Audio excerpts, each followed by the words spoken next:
Another capital gains tax solutions podcast where we believe most high net worth individuals and those who help them, they struggle with clarifying their capital gains tax deferral options. Not having a clear plan is the enemy. Using a proven tax deferral strategy, such as the deferred sales trust, is an amazing way for you to exit highly appreciated assets, cryptocurrency, businesses, also artwork. In fact, artwork is one of the highest capital gains tax rates that you can get taxed with, and also digital currencies. So today we're going to be talking about reinventing the art experience with an amazing guest out of Canada.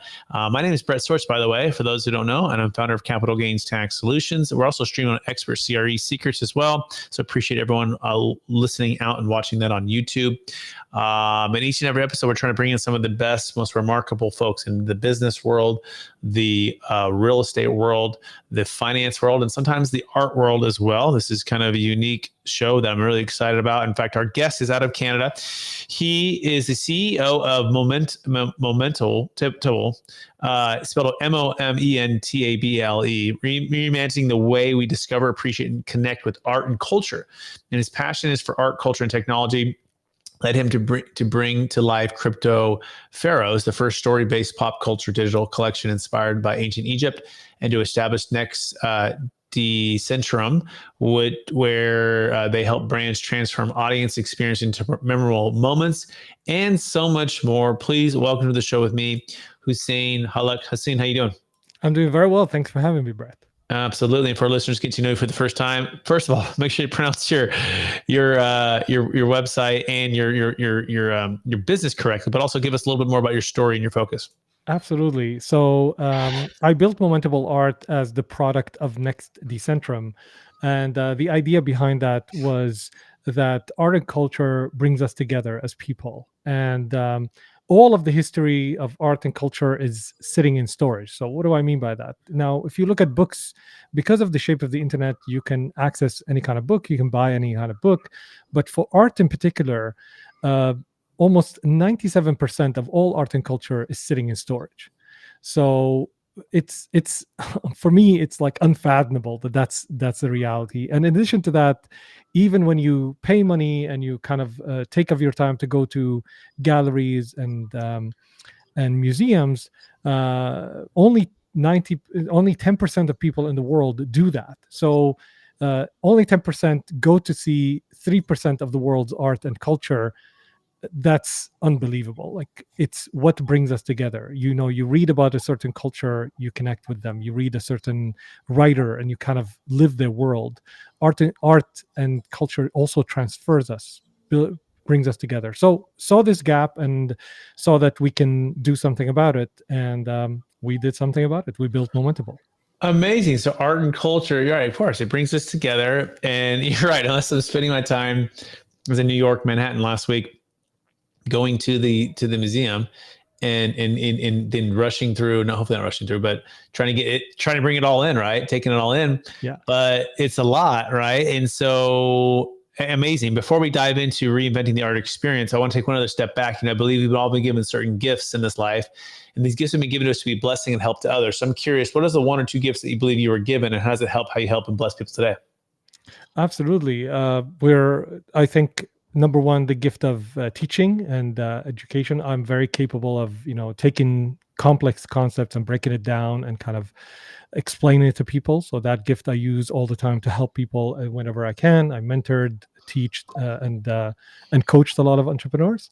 And I would say my second gift is the gift of writing. So I write quite a bit. It's my second best friend after my wife. It's to write, to sit in front of and just pour my ideas on paper. And I think also that's an ability, combined with the ability to break down hard concepts, make me connect with people and help them understand certain things that are happening in the world.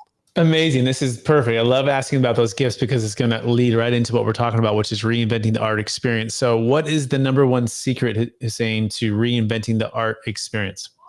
It's really realizing what people care about. So when we first started, we wanted to, bring the latest art from contemporary artists. The one thing, we're doing that still. However, one of the things that were a huge insight for us is that a lot of people, let's say if you take I don't know, Da Vinci, Michelangelo, some of the greatest artists in the history of the world. How many of those have you seen? Like, if you say Da Vinci, people probably saw Mona Lisa, The Last Supper, maybe the man, the Petruvian man that you actually can see. But that's it. Michelangelo, you remember the Statue of David, you Sistine Chapel, but that's about it. But these artists have ton more of work that is out there that we haven't seen unless we search for it. Now, when you see a good documentary and guides you through that, it's easy. You're just sitting there and it's just guiding you through the process. Whereas if you want now to see the artworks of Leonardo da Vinci, you have to search, you have to click, you have to move between one and the other. And it requires effort. So our biggest insight is, can we bring the best of art to people with very little effort, almost no effort, as effortless as Netflix? You go to Netflix, you click play, and that's it. You don't have to know the directors. You don't have to know how they made the movie. You don't even have to know the names of the artists. So we wanted to bring the same kind of easiness to people, because then when on Netflix you see something, it's like, who wrote this? This is amazing. Or who's that actor? I love their acting. It's first you experience, then you go and search. Whereas the current experience of the internet is first search, and then maybe you get to experience something. So we wanted to flip that on its head, and we wanted to make it available in the world of art. And that was the insight into creating a platform that allows people to experience multiple works of art for multiple artists, as if they're watching a movie, as if they're watching a documentary. Amazing. Yeah. So, by the way, you can learn more about Hussein Hallak by going to momentable.art. That's momentable.art. I love the way you said that. Realize what people care about, and then how do we bring the best of art with little effort, right? I think that's, and then the last part you said, first experience, then go to search. It reminds me of some of the best brands like Apple, right? You experience, opening up the box. You experience, getting logged in for the first time. You experience the all of it, and you're like, wow, this is just different. Something that's different about this. So talk about this number 2 secret to reinventing the art experience, or just expand upon what you just said with how to actually go about implementing these kind of things. Yeah. The other thing is that there's a lot of work before us, a lot of great people that did a ton of work. For example, one of the things that we realized, we're introducing these contemporary artists, but a lot of people have never studied, art history. I haven't studied art history. So I don't know, when this artist said, I'm inspired by this movement or that movement or anything else, I don't know what that means. I may be intellectually try to understand it, but I haven't seen as much as that artist who's immersed themselves into doing that. It's kind of like when somebody says, I'm inspired by Frank Coppola, or like Martin Scorsese in the movie industry. Whereas in the movie industry, I can go watch those movies and say, I see now the relation, I see how this is inspired. But in the art world, it's not as simple. So what we did is we say, instead of to introduce those contemporary artists, let's actually go and bring also the art of millennia of work. And those a lot of institutions around the world, like the National Gallery in the US, has built those databases of artworks that are freely available but hard to search and experience. You really have to know what you're looking for. So we're bringing those databases, bringing them and making them easier for people to use, just like how the browser made the internet easier to use. We're doing the same. We call this the visual web, a new type of experience that you can bring together stuff that are already existent, but you present it in such a way that people can easily consume. I think that's the other insight, is that there is a ton of great work done. Like Wikipedia, you don't have to reinvent Wikipedia.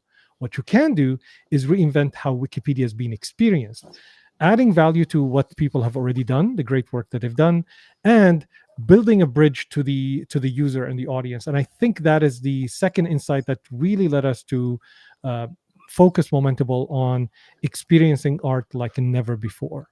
Okay, so I think I'm getting it here, and I also can see how you're working with entrepreneurs, right? Because it's not just about art; it's about experiencing it, which it crosses all barriers. Mm-hmm. And so I'm going to add a source here, and let's see here. In fact, maybe you can share your screen. You can share your website, right? So people can kind of get a sense for what we actually mean by this so you can experience it by looking. And if you want to learn more, you go to momentable.art, momentable.art. So, and then Hussein is going to add that. Absolutely. So here we go. So this is the intention of how the experience is going to look like, which is, the art plays like this, and these are not videos, so they're not created as videos. I'm going to log in here and see. Hopefully the guys didn't do an upload that let's say changed the website. But let me just see here. Collect. All right, sign to Mintable. Let's see it again. All right, here we go. So we are now doing the team is hard doing updates, so sometimes those updates can break the website. Yeah. So let's say here we go. Let's say to this is, let's say, the collection of Da Vinci, for example, masterful portraits, and I can hit play, and suddenly, immediately, this is what I am. Mm-hmm. So we are, of course, building over the experience to have voiceover, to have, you can obviously control this and move to the next one. And you can see here, let's say if I click this button, you can see that this is where we're heading, where you can actually play music alongside the artwork. You can have the description being read in the voice of the artist if you want. So these are, and a lot of these artworks have a ton in the labeled, and a lot of great people, art historians, kind of painfully worked on these artworks and wrote, let's say, their description, what period they belong to. So extracting that information, making it useful for people, and also acknowledging those people who did the work, which we will do on every artwork. This is what we are excited about. The ability to, you can see that the experience right now is different. You can actually do that. So it's challenging because how can you kind of move around if you go to any kind of artwork here? I'll show Wikipedia, let's say, and Da Vinci. So if I go to Wikipedia and I hit Da Vinci, for example, this is the experience. So this is the difference. You have to scroll, read, and maybe, let's say here, find the artwork, and then you have to click, and that is as far as the experience can go. Which is, again, brilliant compared to not having access. Right. But when you want to really enjoy something, we believe that hitting the play button in an experience that is fun to have is far more powerful. Absolutely. Thanks for sharing that. It's really fantastic. Absolutely. I love the creativity. I love the inspiration. So what's the number 3 secret to reinventing the art experience? Working with artists and working with the people in the field. So we work closely with artists. In fact, half of our advisors, I think, are artists.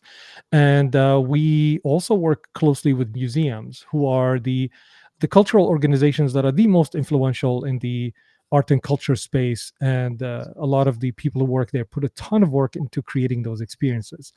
I'm very much averse to saying, well, let's replace the position of galleries and museums.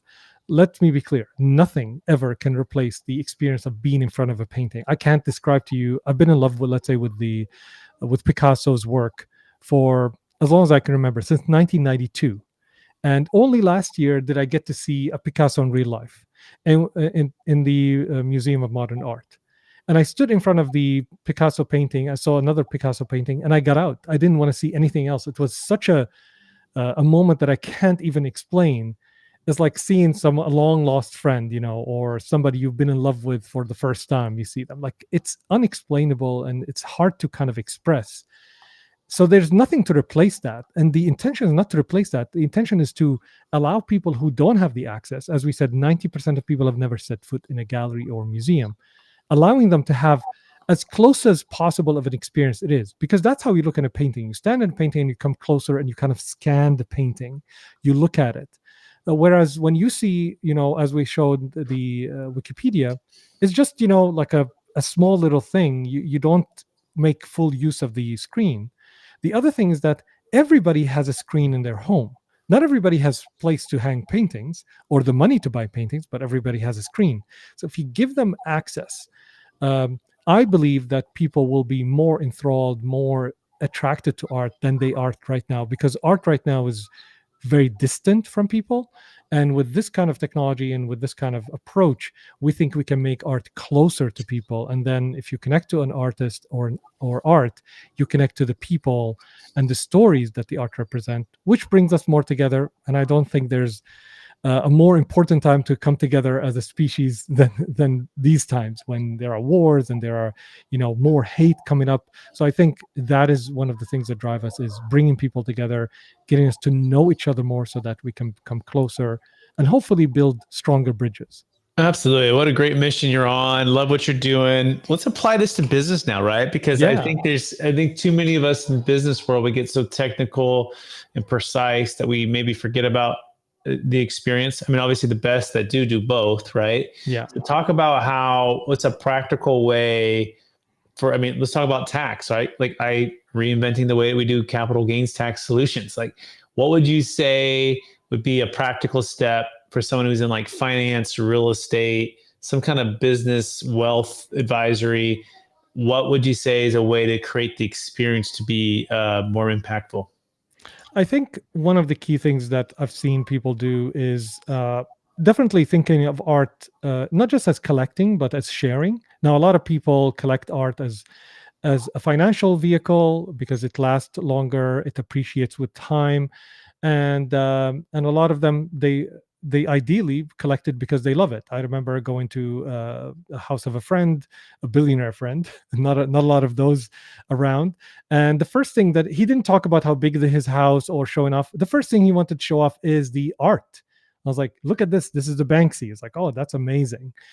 So the something that connects us, like showing off furniture or like a house doesn't really connect us, because what you like may not be what I like. But through art I can see kind of more about your thoughtfulness and your approach to things, and why. I can ask, like, why did you like that, um, and why does it matter? So that's one. The other thing that people can do is that when I've seen people do that, and I think it's admirable. When they collect art, they don't hide it just in storage, which I understand. Sometimes some of them are really expensive, but one of them, what they do is they give their collection to a museum to preserve and to showcase. We see that all the time when you go to a museum. I remember going to the museum in Seattle, and there was a whole collection, like a whole wing, that is taken by a collection of a family, a husband and a wife, that gifted to the museum. So I think giving art a space to be seen is the purpose of art. So I think that is another thing that people who are in that space can do. And also, when you said real estate, what occurred to me is that a lot of times knowledge in art and using, let's say, access to art, you can advise people on what to show. Not always do you have to show art that you bought. Not everyone has millions of dollars or hundreds of thousands of even thousands of dollars to hang their homes, but to buy to hang their homes. But what they can do, they can bring printouts of some of the greatest paintings that suit their house and brings that joy. The painting that we had in our living room was the painting that everyone always talked about whenever they visit our home. So art is a conversation. Bring that conversation to people's lives and encourage them to do that, because you can talk about money as how long, like talk about what you own, talk about what you got, but then the conversation has to evolve about storytelling and the things you care about the most, which is usually art, culture, and the people Got it. Love it. Absolutely love it. And thanks for sharing that. So let's shift into like selling art. Someone might want to sell some art, right? Mm-hmm. But they're feeling trapped by capital gains tax. In fact, I've heard as much as 50% if you sell an art piece, right, you're going to get crushed with tax. Like, so Oh, let's say you wow. create the art piece and it's worth $3 million, and you go to sell it tomorrow, 50% is just gone, right? Tax wise. Now we have a solution for that called a deferred sales trust, where you can defer the tax. But I wonder if you've experienced that, where the artist has exploded in his abilities, and now they're looking to exit and sell some art, get some cash flow, get some retirement, get some diversification. What do you know about any of what I'm talking about here? Yeah, well, because I know very little, but what I learned to know is at least when you know so little, do not take these actions that without consulting with the right people. So I think one of the things that I've seen with entrepreneurs and artists is a kind of entrepreneur themselves.